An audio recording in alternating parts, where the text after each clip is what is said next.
All right, guys, today is Saturday, August 20th, 2022. Today marks 49 days I have left to try to get my 55 finished for a show.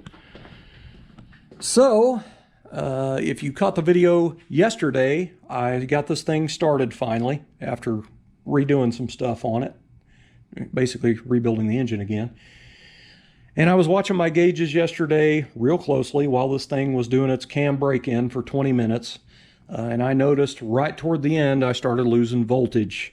So my alternator took a dump on me. Now, I mentioned it in the video. This is a remanufactured alternator from O'Reilly's. I bought it, I don't even know, 2012, 2013, no telling. And then I took it apart, smoothed the case up with a roll-lock disc, drilled speed holes in it and chamfered them, and then painted it.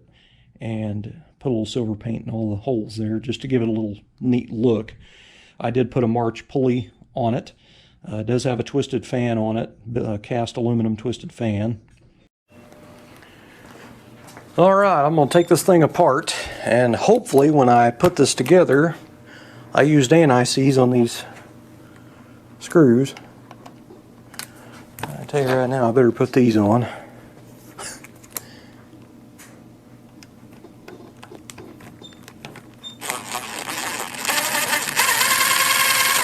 I already cracked this one loose with the ratchet, and then I decided to go get this. That's why it was easy to get out. Yep, I anti-seized them.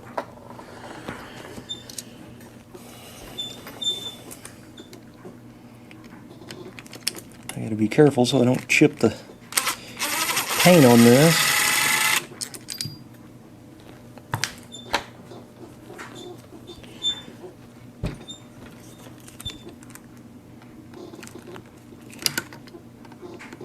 It's already chipped on this one.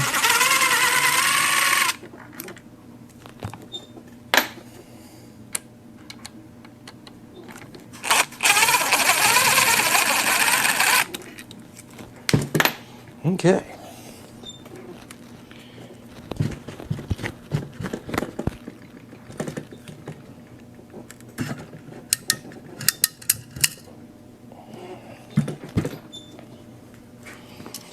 Pull the springs out of this thing so I don't lose them.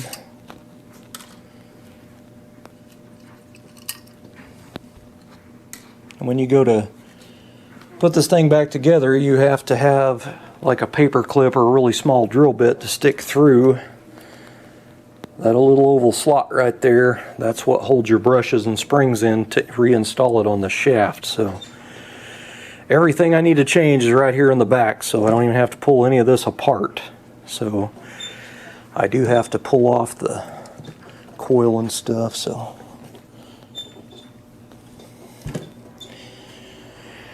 I hate doing stuff twice, but yeah, always end up having to do it. It's practice, I guess, is what it is. I don't know.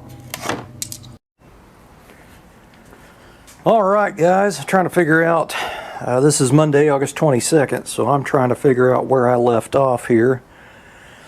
So I took my alternator apart off the 55 because it lost voltage almost toward the end of my cam break-in. So I thought this whole time I had an SI10. This ended up, it is an SI12 because it has square windows in the back. SI10s have oval slots. So I had a rebuild kit on my shelf for an SI12. So I just decided I'm going to go ahead and put all the parts out of the rebuild kit in the alternator. So this was a reman alternator. I'd taken apart and did work to the case on it to make it nice looking. So I don't think it's anything I did. I just put it right back together, but it might just be the case of it's a reman part, and sometimes they last for a bit, sometimes they don't. So this thing has a part in it, and my alternator didn't have it in there. It came with a part, which I've already installed in the alternator here. Came with this black plastic part here with two metal tabs. This alternator did not have this. My alternator had a condenser in it, which I'm calling it a condenser because it looks like a points ignition condenser, but anyway, this was going to this screw. And this case has a boss on it that's threaded for this to bolt to. So when I seen that part in that rebuild kit and it did not have a condenser, I was starting to get worried. So I took apart another alternator that I had on the shelf an SI12. It has that black plastic part right up here, so it does not have a raised part on the casting for the condenser. So I decided to leave the condenser out and just put that piece in. I tried to call an alternator repair place this morning. I was going to try to ask him on the phone what I should do, because I'm not entirely sure. I've put kits in several alternators through the years, but I've never run into that. But anyway, the phone just rang and rang and rang, and the phone number I have in my phone from that place is probably 5 or 6 or years older, maybe even more, so I don't even know if he's still in business or not. So it's like a 40 or 45 minute drive, so I don't feel like driving over there to see if he's even there. But anyway, what I'm doing is just basically taking all the parts out of the alternator and replacing them with what's in the rebuild kit, except the bearings. The bearings are still fine. I will say this bearing in the back of this case on these GM alternators is just an open roller bearing. The front one's a sealed bearing. So when I done all the work on this case, I'd crammed a wadded up paper towel down into that bearing so no stuff would get down in there. So what I did was, you know, when you pull the paper towel stuff out, it pulls grease out. So I just put more grease in there. And I noticed when I took it apart, I've already cleaned it up, but a lot of that grease had liquefied and just went on everything. So I got to looking at my grease, my little bin of grease, and it does not say high temp on it. So I went down to my dad's, and he had some high temp grease, so I just put me a dollop there in a paper towel and folded it up and brought it home. So I've wiped out that old grease and put in new, so hopefully that one doesn't liquefy like the other did. So anyway, now I've got to put all the rest of the pieces in here and put it back together and then put it on the car, and hopefully it charges for more than 15 minutes. But anyway, I need to load this thing, so what I'm going to do right now is I'm going to put the springs that came in the kit in the brush holder. And I don't know what all these parts are called. I mean, it's not like I rebuilt 10 alternators a month, so I don't know the names of everything. But anyway, the kit comes with new springs and everything. Now, these alternators, and that's the thing about a kit, is it comes with this little nail.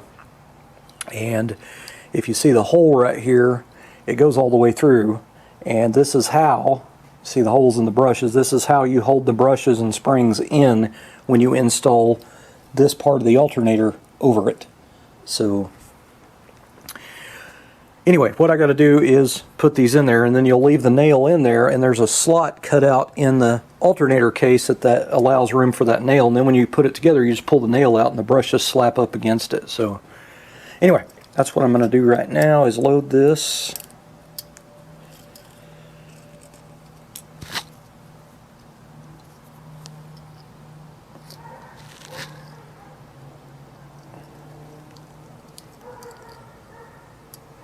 These alternators are pretty simple. I mean, if you got one that, you know, is not charging, a kit is around $25-ish, somewhere in there.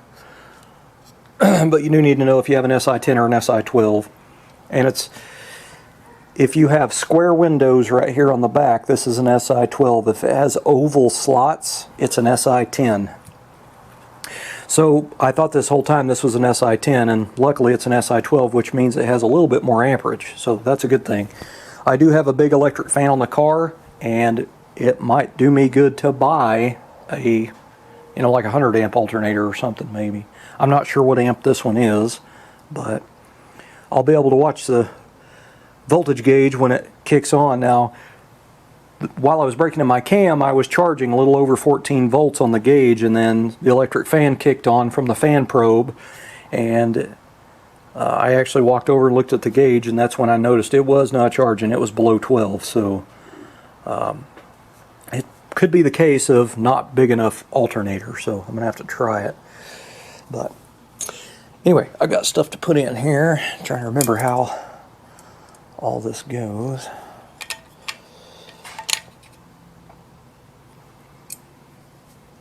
So you'll have 3 pieces, or 3 screw holes here. When in the kit, you'll have 2 screws that have, you know, shielding around them, and then you'll have one that is not. And the 2 shielded ones go toward the inside of the alternator, toward the center of the alternator. The one that is not insulated goes on the outside.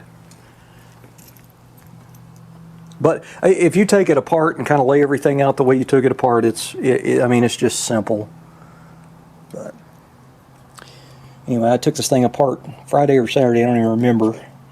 And then I'm just now getting back out here Monday to work on this thing.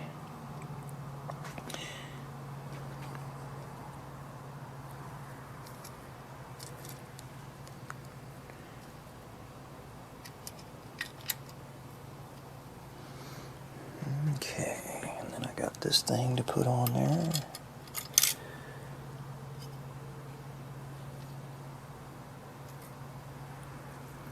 I can't believe the price of new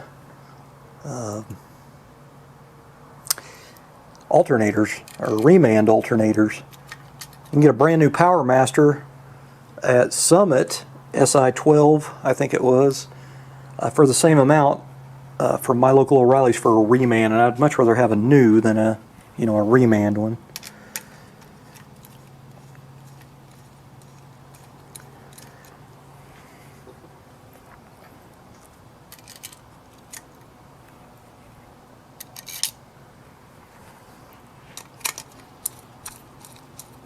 I used to, but just, get a remand alternator and throw it on there and go, and didn't ever really have any. I don't remember any ever going out on me that were remands. But all the cars I built in the past, I didn't own them very long. They went down the road and it was on to the next, I was always about saving another car, and now that I'm older, I'm taking a little bit more time building something so it turns out nicer, so I don't, do a sloppy job anymore. Well, as sloppy of a job, I guess. I don't know. So you can see that little nail sticking out the alternator there. It has this oval slot for that. So you don't pull that out until you get this bolted back on the back of that. Let's see. I already forgot something. Dang it. I knew I was going to do that.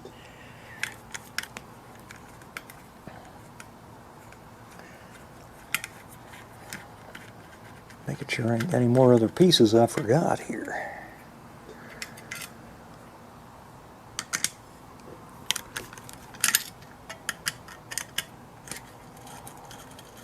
It's like a 1/4 inch, 11/32, and 5/16, and you can pretty much strip one of these things apart. And they're real simple.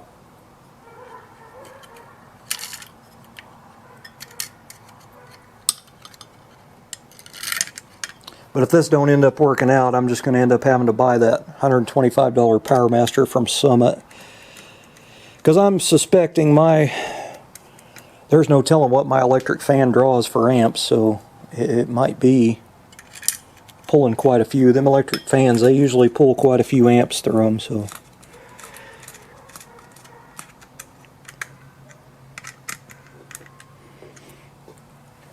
Seems like alternators got bigger and bigger on amperage through the years because the cars got more and more electric stuff on them. Like cars nowadays, they got computers and all kinds of crap on them. It's electric, so it takes a pretty good amped alternator to run them. Even though my car's pretty simple, that electric fan's probably the biggest thing on it. Alright, so I'm going to go ahead and install the windings, I guess. I don't know what the hell this is called.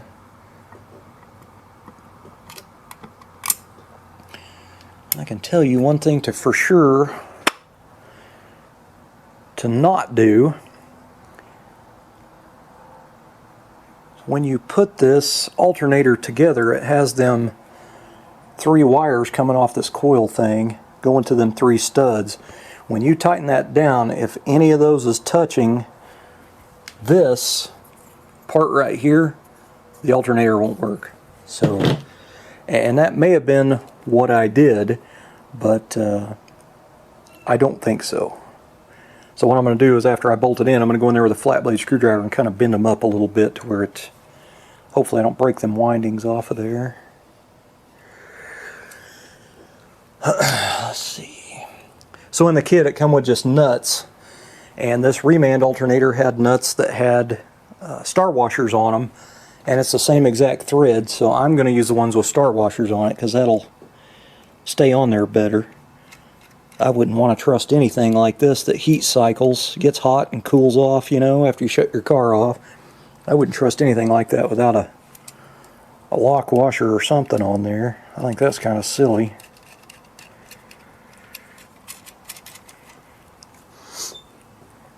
Alright, let's see. 5/16, I need 11/32.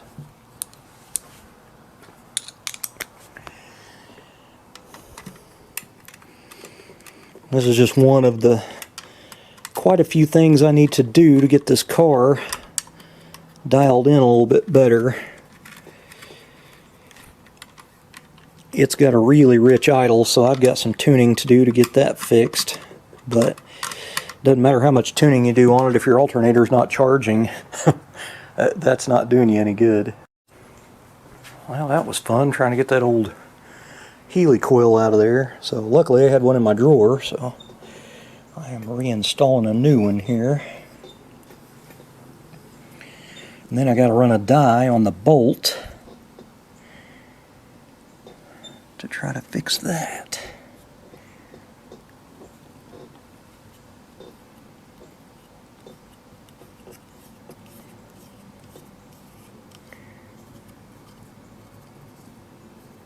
Yeah, I got it down in there, it's not sticking up, so. Okay, now I didn't mark this one before I took it apart, so that was dumb.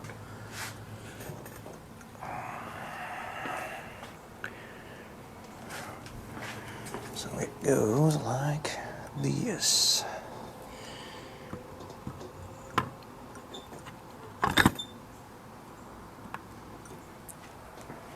Okay. Definitely not something you want to do after you've already painted and customized your alternator case. Okay, what do I do with the bolts? I got these stainless steel button head Allens that I polished on the polishing wheel, and it's still got anti-seize all over it. If you're going to do that, you definitely want to anti-seize that, because that stainless will tear the crap out of that if it's in and out a couple of times, or if you over torque it one time. I want to do my Allen wrench here. Allen socket, I guess.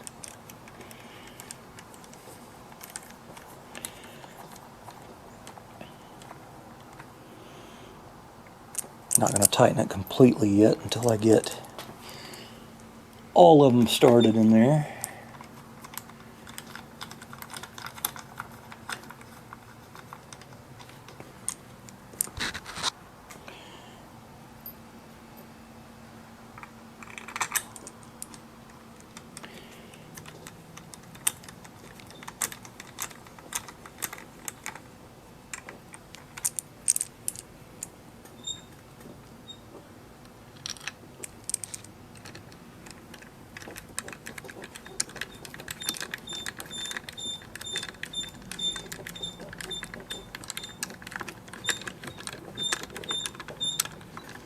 Man, that table's a squeaking piece of crap.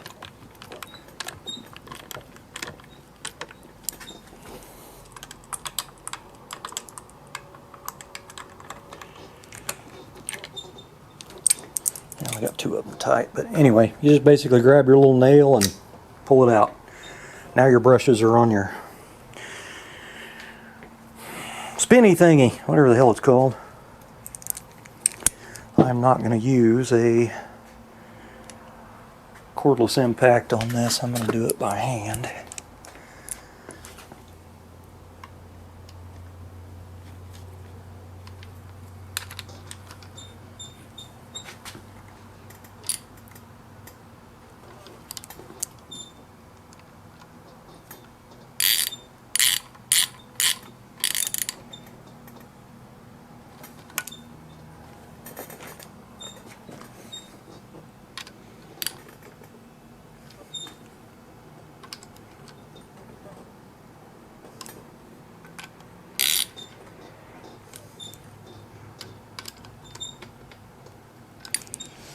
Okay. Got a couple more chips in the paint than what I had, but it is what it is. Now it's time to install it and all that kind of good stuff.